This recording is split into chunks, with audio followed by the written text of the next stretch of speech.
آپ کے پاس 10 دن ہے، یا تو آپ پی ڈی ایم کو بچا لیں یا پھر پاکستان کو بچا لیں.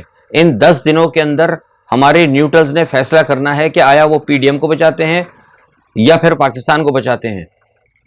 عدالتیں اور ادارے اس طرح اگر خاموش رہے تو میں بتا رہا ہوں اگلے 10 دنوں بعد پاکستان کی یہ صورتحال ہو جائے گی کہ پھر کوئی بھی اسٹیبلشمنٹ، کوئی بھی نیوٹرل اور کوئی بھی عدالتیں جو ہیں اس کو نہیں سنبھال پائیں گی. یہ ایک بائی ڈیزائن معاملہ چل رہا ہے. بہت ساری چیزیں میں دیکھ رہا ہوں، اوبیسلی جب میں دیکھ رہا ہوں تو ہماری طاقتور حلقے اور اسٹیبلشمنٹ بھی دیکھ رہی ہوگی. لیکن اب میں سمجھتا ہوں جو بات بڑی میں نے کھل کر کہہ دی کہ ان کے ساتھ عوام کھڑے ہیں اور اللہ تعالیٰ نے ایک موقع فراہم کیا ہے. آپ جو ہے فوری طور پر جو ہے ان معاملات کو دیکھیں. اگر ان کو فوری طور پر ان سیاستدانوں کو اور ان کے فرنٹ مینز جو ہیں ان کو فوری طور پر کنٹرول کیا جائے. اور یہ جو خرید و فروخت ہو رہی ہے، اب میں تفصیل میں نہیں جاؤں گا، ٹی وی پہ بھی آ رہی ہیں، سب لوگ کہہ رہے ہیں. میرے پاس اتنا ٹائم نہیں ہوتا اور نہ میں اتنا بڑا لمبا ویلاگ کر سکتا ہوں، میں ٹائم ہی بہت مشکل سے مجھے ملتا ہے. تو صرف میرے کہنے کا مقصد یہ جو چیزیں میں دیکھتا ہوں کہ جو 35 سے 40 کروڑ تک کی آفر ہو رہی ہے، کچھ لوگ آگے پیچھے ہو گئے ہیں. یہ دنیا کے اندر اس طرح نہ سیاستیں چلتی ہے اور نہ ریاستیں چلتی ہیں.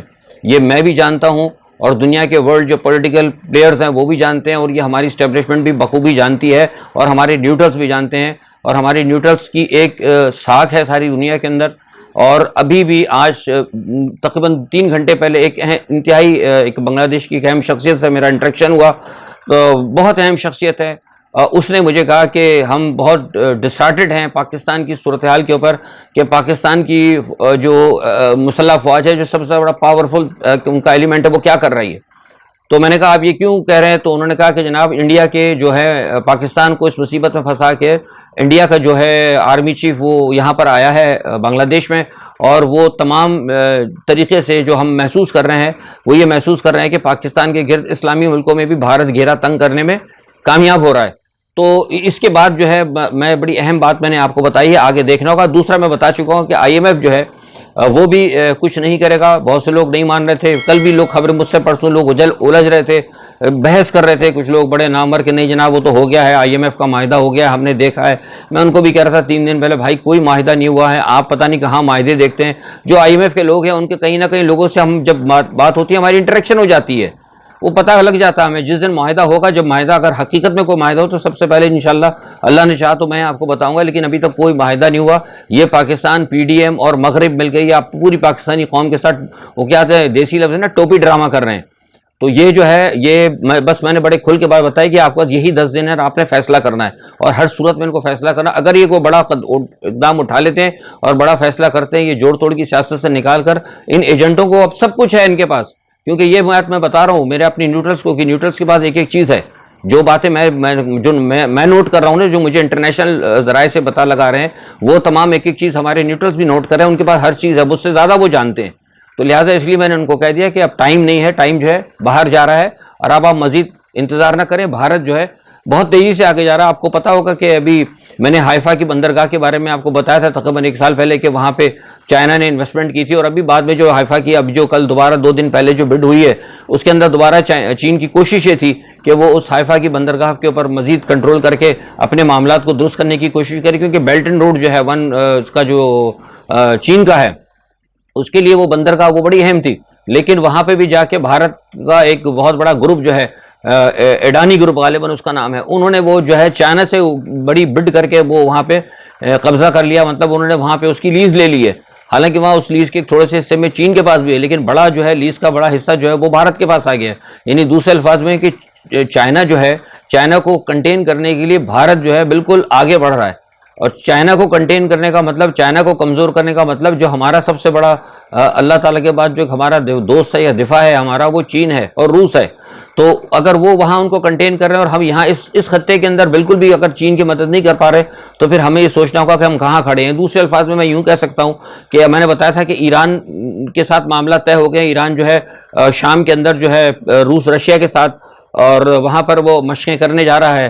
تو یعنی پاکستان جو ایک نیوکلیئر ملک ہے اور اتنا بڑا طاقت کا حامی ایک ملک ہے، اور اتنی بڑی ایک 22 کروڑ عوام، ایک افرادی قوت کا مالک ہے، ایک بہت بڑی فوج کا حامل ملک ہے، ایک نیوکلیئر طاقت کا حامل ملک ہے، وہ جو ہے یہاں پر کیا کر رہا ہے، اس کی سیاست یہ کہاں پھنسی ہوئی ہے. اور ہم جو ہے یہاں پر یہ پھنسے ہوئے ہیں کہ پی ڈی ایم کو کیا کرنا ہے, کس کو آگے لے کے جانا ہے, کس کو باہر لے کے جانا ہے, کس کو آگے کرنا ہے, اور کون کتنے میں بک گیا, اس کی انکوائری کرو, اس کی انکوائری کرو. ساری دنیا کے اندر بلاکس بن رہے ہیں, لوگ بڑے بڑے فیصلے کر رہے ہیں, اور یہ پاکستان میں کیا ہو رہا ہے, یہ میرا کہنے کا مقصد تھا. یہ اسٹیبلشمنٹ کو سوچنا چاہیے اور عوام کو بھی اب سوچنا چاہیے. عوام کے لیے پھر میرا یہ پیغام ہے, دوبارہ میں بار بار کہہ رہا ہوں کہ آپ جس طرح عمران خان کے ساتھ کھڑے ہوئے ہیں اسی طرح کھڑے رہیں, اور یہ جو بدعنوان ہیں جو چور ہیں, جو پاکستان کے ساتھ اور پاکستان کو اس وقت یہ جو گورکھن ہیں, یہ اب گورکھن میں کہوں گا ان کو, اب یہ جو پی ڈی ایم کی جو جماعتیں ہیں نا, ان کو میں گورکھن کہوں گا. یہ جو 14 یا 15 گورکھن جو آ گئے نا یہ پاکستان کی قبر کو کھودنے کے لیے, تو بہتر یہ ہے کہ اب قوم کھڑی ہو کر اپنے فوج کے ساتھ مل کر فوج کے ساتھ کھڑے ہو جائیں آپ, اور یہ 15 جو ہے نا گورکھن ہو, ان کی قبریں کھود دیں. اب آپ, یہ بہت ضروری ہوتا جا رہا ہے. اگر آپ نے اپنے بچوں کا اور اپنے پاکستان کا مستقبل بنانا ہے, بہت آپ کو اہم چیز بتائیے.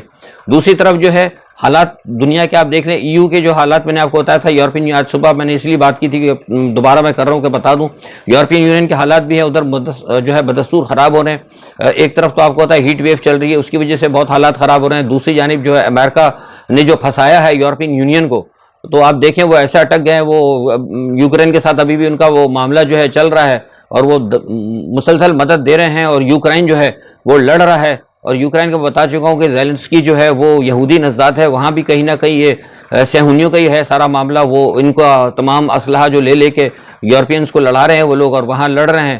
روس آگے بڑھ رہا ہے, روس کو موقع مل رہا ہے. روس نے آج بھی کہا ہے دوبارہ, میں نے آپ کو پہلے بھی بتایا تھا کہ بہت سے لوگ سمجھ رہے ہیں کہ شاید روس کو کوئی ڈیفیٹ نہیں ہو رہی ہے, اور روس نے نہ بھی اپنے خطرناک ہتھیار استعمال کیے ہیں. روس کے کچھ اہداف ہیں, وہ کچھ علاقوں پر قبضہ کر لے گا, اور اس کے بعد ہو سکتا ہے وہ خطرناک ہتھیار استعمال کرے. جب وہ خطرناک ہتھیار استعمال کرے گا تو اس کے اہداف پھر نیٹو کے کئی ممالک بھی ہو سکتے ہیں. یہ بارہا روس کہہ چکا ہے. ایک طرف یہ معاملہ روس کا چل رہا ہے. دوسرا سب سے بڑی اہم چیز جو ہے, روس نے یہ بھی کہہ دیا ہے کہ اب وہ گیس بند کرنے جا رہا ہے. میں نے آپ کو پہلے بھی بتایا تھا کہ, اور بارہا میں کہتا رہا ہوں, میرے ویلاگس کے اندر بھی ہے کہ اگر یورپین یونین نے ہوش کے ناخن نہیں لیے تو سردیوں کے اندر اگر انہوں نے گیس بند کر دی روس نے, تو یہاں پہ ویسے ہی لوگ جو ہے نا ابھی تو آگ سے مر رہے ہیں, اور سردیوں میں یہ سردیوں سے ٹھٹر کے مر جائیں گے. تو دوسرے الفاظ میں جو مجھے نظر آ رہا ہے وہ یہ ہے کہ یورپ کا جو ہے نا مستقبل مجھے کہیں اچھا نظر نہیں آ رہا. یعنی 3-4 سال 5-6 سال تو میں کہتا ہوں بہت دور ہے, 3-4 سال کے اندر ہی شاید یورپ کا یہ حال ہو جائے کہ یہاں سے بہت سے لوگوں کو یورپ سے جانا پڑے. جو میں بار بار کہہ رہا ہوں, بہت سے لوگ بڑے بڑے لمبے پلان بنا کر بیٹھے ہیں, 10 سالہ 20 سالہ بلڈنگیں, اور بڑے وہ, اب یہ ٹائم اب آپ کا ختم ہو رہا ہے. یہ میں بہت پہلے سے کہتا رہا ہوں, وہ ٹائم میں نے آپ کو 10 سال کہا تھا, لیکن 10 سال کے بعد میں جب 4-5 سال ہی لگتے ہیں جو حالات ہو گئے ہیں. تو یہ ساری صورتحال ہے. ان تمام مسئلے کو دنیا کے اندر بہترین لوگ وہی ہوتے ہیں, بہترین طبقے وہی ہوتے ہیں, بہترین ریاستیں وہی ہوتی ہیں, بہترین قوم وہی ہوتی ہے جو دنیا کے بدلتے ہوئے حالات کے تحت اپنے مستقبل کا فیصلہ کرے. یہ نہیں ہوتا کہ آج کوا حلال ہے یا حرام ہے, جیسے کہ وہ لگے رہتے ہیں وہاں پہ. پرانی ماضی کی ایک مثال آپ نے سنی ہوگی, خیر ویڈیو لمبا ہو جائے گا. اچھا, اب دوسری ایک بات یہ ہے کہ روسی صدر ایران کا دورہ, میں بتا چکا ہوں آپ کو کہ ایران کا دورہ انہوں نے کیا تھا, اور یہ میں نے آپ کو بتایا تھا کہ اس میں پاکستان کے بھی حوالے سے کچھ بات ہوئی ہے. وہ بات کیا ہوئی ہے, مجھے پتہ لگا ہے کہ مایوسی ظاہر کی گئی ہے, اور اس بات کے اوپر کہ ان کو بڑا ایک وہ تھا, تھوڑا سا جس کہتے ہیں کہ سٹینڈ تھا عمران خان کے آنے کے بعد چائنا کو, روس کو, اور ایون بھارت کو, اور کہیں نہ کہیں ترکی کو بھی. ترکی کو تو پہلی ڈسٹ جب پڑی تھی جب وہ عمران خان صاحب نے اچانک کسی وجہ سے آ کے دباؤ میں جانے سے انکار کر دیا تھا. اینڈ وہ آپ کو یاد ہے ملائیشیا والی جو سمٹ میں تھی, اس وقت بھی دباؤ آیا تھا, تو عمران خان نے اس وقت چلو ایکسیپٹ کر لیا تھا. لیکن اس مرتبہ تو بڑی, حالانکہ اتنا کرنے کے باوجود بھی عمران خان کے خلاف سازش کی گئی, تو اس کے اوپر کچھ نہ کہیں تھوڑا سا مایوسی بھی کا اظہار ہوا ہے. لیکن ایک چیز جو ہے وہ یہ ہے کہ روس نے ایران کو کہا ہے کہ ہم آپ کو مستقبل میں کسی قسم کا کوئی پرابلم نہیں ہونے دیں گے, ہم آپ کے ساتھ کھڑے ہیں. گندم کے حوالے سے بات کی کہ اگر خدا نخواستہ قحط کی بات ہوتی تو روس آپ کو سستی گندم دے گا, اور اگر اور کوئی مسئلہ ہوتا ہے تو وہی مدد کرے گا. جو ہمیں اس وقت گندم کی اور ہمیں چیزوں کی ضرورت ہے ہمیں نہیں ملے گی, لیکن وہ ایران کے پاس جائے گی. اچھی بات ہے, چلے ہمارا برادر ملک ہے, ہم اگر کچھ نہیں کر سکے تو کم از کم یہ تو نہ خوش ہوں کہ ہمارا کوئی دوسرا, ہم اپنے اگر خود فاقہ کشی پہ تیار ہیں تو یہ تو کوشش نہ کرے کہ ہمارا دوسرا بھائی بھی فاقہ کشی پہ مجبور ہو. ہم نے تو اپنے پیٹ پہ خود لات ماری ہے. تو بہرحال وہاں یہ بات ہوئی. اور دوسری ایک سب سے بڑی بات یہ ہوئی کہ جو آستانہ اعلامیہ ہے, جو ٹرکی کا اور جو روس کا اور جو ایران کا ہے, تینوں صدور کے درمیان ایک فیصلہ بڑا کھل کر انہوں نے کہا ہے, شاید ہو سکتا ہے یہ خبروں میں آ جائے گا, کہ ہم جو ہے علاقے سے امریکہ کو ہر صورت میں نکالیں گے. یہ بہرحال طے ہے ان کا. تو بتائیے اگر 3 ملکوں کے ساتھ اگر یہ پاکستان بھی کھڑا ہوتا تو اس کے اندر کتنی مضبوطی ہوتی اور پاکستان کے لیے کتنی بہتری ہوتی, یہ فیصلہ کرنا آپ عوام کا کام ہے. دوسرا, اسرائیل نے خبردار کیا ہے, اسرائیل نے کہا ہے کہ بھائی اگر یہ روس کے درمیان اور ایران کے درمیان کوئی بھی معاہدہ ہو جاتا ہے, وہ ڈرون وغیرہ کا یا جو کچھ بھی, کیونکہ انہوں نے کہا تھا کہ اگر ادھر یہ معاہدہ کریں گے تو اگر وہ شام کے حوالے سے, تو اسرائیل نے کہہ دیا کہ کوئی بھی معاہدہ ہو روس کے درمیان ایران کے درمیان, ہم جو ہے ایران کے حوالے سے یا شام کے حوالے سے جو ہماری پالیسی ہے کہ اگر ہم نے خطرہ محسوس کیا تو ہم کوئی اپنا کوئی کہتے ہیں نا کہ وہ ایک حملہ کر سکتے ہیں یا اپنے ڈیفنس کے اندر کچھ بھی کر سکتے ہیں, مطلب کوئی اسٹرائک کریں یا کچھ کریں, بہرحال ان کا ہم اپنا یہ حق محفوظ رکھتے ہیں, ہم اس کے اوپر ہم وہ نہیں ہٹیں گے. اچھا, اب دوسری ایک بات یہ ہے کہ روس نے آج پھر دوبارہ امریکہ کو وارن کیا, انہوں نے کہا کہ آپ یہ جو کچھ یوکرین کو دے رہے ہیں اور اسلحہ, خطرناک اسلحہ دے کے آپ یوکرین کو ہم سے لڑا رہے ہیں, آپ اگر یہ سمجھتے ہیں کہ ہم ہٹ جائیں گے پیچھے تو ایسا نہیں ہوگا, اور ہمیں جو ہے آپ تنگ نہ کریں. اگر ایسا نہ ہو کہ پھر وہ ہم اپنی جنگ کو محدود کرنے کے بجائے آگے بڑھائیں. اور یہ میں آپ کو پہلے بتا چکا ہوں اور آج پھر بتا رہا ہوں کہ روس جو ہے اپنی جنگ کو محدود نہیں کرے گا, وہ آگے لے کے جائے گا. اور یہ بات اس لیے بھی ہے کہ مجھے اب یہ لگتا ہے کہ ترکی نے جب گئے تھے یہاں پہ دوبارہ, تو ترکی نے ان کو دھمکی دی ہے پھر دوبارہ اس کو, سویڈن کو اور فن لینڈ کو, کہ آپ جو ہے ہمارے وہ جو ہیں وہاں پر کیا کہتے ہیں کردش رہنما, ان کو واپس کرے اور ان کا سارا جتنا بھی سیٹ اپ وہاں پر ہے وہ ختم کرے, ورنہ ادروائز میں آپ کو پھر بلاک کر دوں گا. تو یہ ترکی کی بار بار دھمکی جو ہے یہ بھی مجھے لگتا ہے کہ کہیں نہ کہیں جا کے گڑبڑی نہ کر دے, اور ایسا نہ ہو کہ یہ میں بتا رہا ہوں آپ کو کہ ایسا مجھے لگتا ہے کہ ایسا نہ ہو کہ ترکی کو نیٹو سے نکال دیا جائے. تو اس کے بھی چانسز بن رہے ہیں, کیونکہ امریکہ جو ہے نہیں چاہتا کہ وہ جو وہاں پر وہ جو ترکی کے باغی لوگ ہیں وہاں پہ جنہوں نے ترکی کے اندر بغاوت کی تھی, ان کو امریکہ نے کہا ہے کہ آپ یہاں سے نہیں نکالیں گے. تو ظاہر سی بات ہے اگر وہ نہیں نکالیں گے تو پھر ادھر سے ترکی ان کو بلاک کرے گا نیٹو سے. تو یہ ساری صورتحال ہے, دیکھیے کیا ہوتا ہے آئندہ آنے والے دنوں کے اندر. حالات بہت زیادہ جو ہیں کیا کہتے ہیں وہ گمبھیر ہیں, اور پاکستان کے اندر میں آپ کو بتا چکا ہوں کہ عمران خان کے حوالے سے جو بھی صورتحال ہے اور جس طرح جو معاملات چل رہے ہیں, حکومت جو ہے اور یہ پورا سیٹ اپ جو ہے بدماشی پہ اتر آیا ہے. الیکشن کمیشن کے ذریعے بھی میں نے اب صبح آپ کو بتا دیا تھا کہ فیصلوں کو بدلنے کی کوشش کی جا رہی ہے, الیکشن کمیشن کو بھی استعمال کیا جائے گا, دوسرے طریقے بھی استعمال کیے جائیں گے, بیلٹ کے, بلٹ کے اور بیل کے طریقے وہ بھی آزمائے جائیں گے. سارے کچھ جو ہے یہ سب چیزیں آزمانے کی کوشش کریں گے, اور اس تمام چیزوں کا تمام نقصان جو ہے براہ راست وہ عوام کو ہوگا, پاکستان کو ہوگا. لہٰذا میں دوبارہ کہتا ہوں کہ اسٹیبلشمنٹ کو سوچنا چاہیے کہ آئندہ 10 دنوں کے اندر اندر وہ یہ فیصلہ کر لیں کہ انہوں نے اس پی ڈی ایم کو بچانا ہے, یہ 14 جو گورکھن ہیں ان 14 گورکھنوں کو بچانا ہے یا پاکستان کو بچانا ہے جو پاکستان کی قبر کھود رہے ہیں. اللہ تعالیٰ آپ کو, مجھے اور اس ملک پاکستان اسلامی ریاست کی حفاظت کرے اور آپ سب کو اپنے حفظ و امان میں رکھے. آج کے لیے اتنا ہی, کل انشاءاللہ نئے خبروں کے ساتھ اپنا تجزیہ لے کے حاضر ہوں گا. اپنا بہت خیال رکھیے گا. اللہ حافظ.